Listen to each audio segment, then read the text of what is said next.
God bless you, global Christian friend. God bless the American public. God bless the American government. And God bless the different branches of the military that protects the country. You be blessed out there across the world. You soldiers, Marines, airmen, navymen out there across the world, be blessed. Verse 15, I'm glad for your sake that I was not there, but to the intent you may believe such a thing that I'm about to do, that you may believe that there are those that can be raised from the dead, that you may believe that there's power. And we say that the greatest power of life is the power to lay your life down and take it again. That is life's greatest power. Everybody out there says life's greatest power. Life's greatest power. Can you hear me? If you can, say it. Life's greatest power. All right.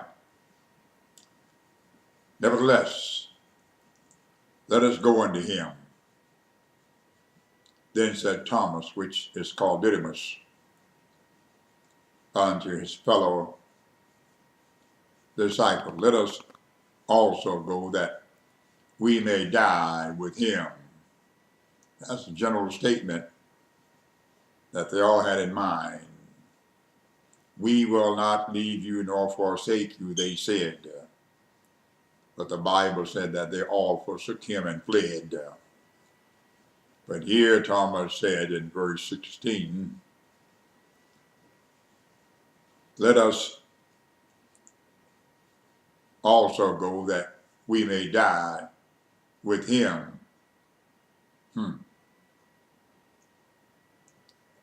Then when Jesus came, he found that he had lain in the grave 4 days already.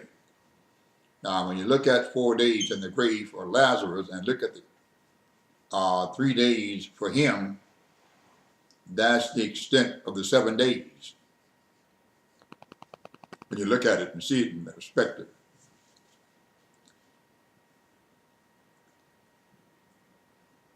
He had lain in the grave 4 days already. Now, Bethany was nigh to Jerusalem, about 15 furlongs, about 2 miles. And many of the Jews came to Martha and Mary to comfort them concerning their brother. We're not going to get into that sitting Shiva, the way they do for the dead. But that's what they're doing, to comfort them concerning their brother. Then Martha, as soon as she heard that Jesus was coming, went and met him. But Mary sat still in the house. Then said Martha to Jesus, verse 21, Lord, if thou had been here, my brother had not died. But I know that even now, even so, even now, whatsoever thou wilt ask of God, God will give it you. That's a very powerful statement of faith in someone else's faith. Knowing that they have enough faith to ask God and knowing that God will give it to them because they have whatever the petition that God requires to answer. Now, if God answers you, surely you answer God. And if God hear you, surely and truly, as Jesus said, verily, you hear God. You know why? They that are of God, what? heareth God's word. 22, but I know that even now, whatsoever thou wilt ask of God, God will give it you. Jesus replied, thy brother shall rise again. 24, Martha said unto him, I know that he shall rise again in the resurrection at the last day. Apparently she had been there in chapter 6 when he kept saying, I will raise him up at the last day. So she apparently heard these messages of Jesus, because she is saying here, I know that he shall rise again in the resurrection at the last day, which was Jesus' favorite saying in that 6th chapter. Jesus said unto her, I am the resurrection and the life. Just as I am the way, the truth, and the life. And my God, there are so many things he said I am.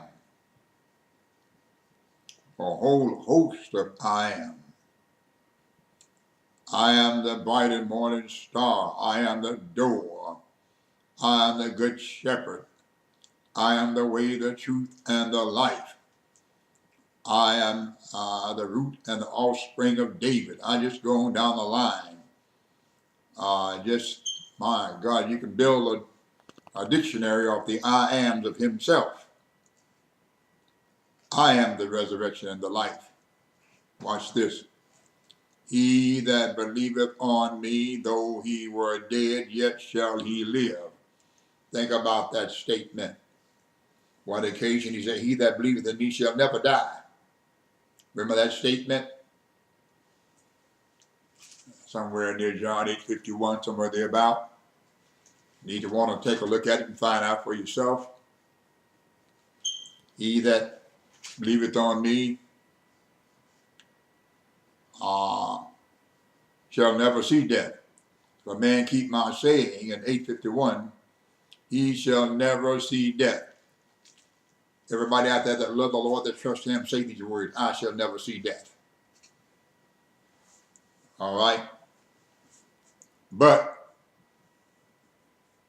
if you live and believe in me, ye shall never die. Believest thou this? She said, yea, Lord, I believe that thou art the Christ, the Son of God, which should come into the world. How many out there across the globe believe that? And when she had so said, she went her way and called Mary, her sister, secretly, saying, the master, or rabbi, is come and called it for thee. As soon as she heard that, she arose quickly and came unto him. Now, Jesus was not yet come into the town of Bethany, but was in a place where Martha met him. She met him before. The Jews, which were with her in the house and comforted her, when they saw Mary, that she rose up hastily and went out, followed her, saying, she goeth unto the grave, or the tomb of Lazarus, and to weep there. That was on their mind. And we will get into this further. Global Christian friends, God bless you. Until then.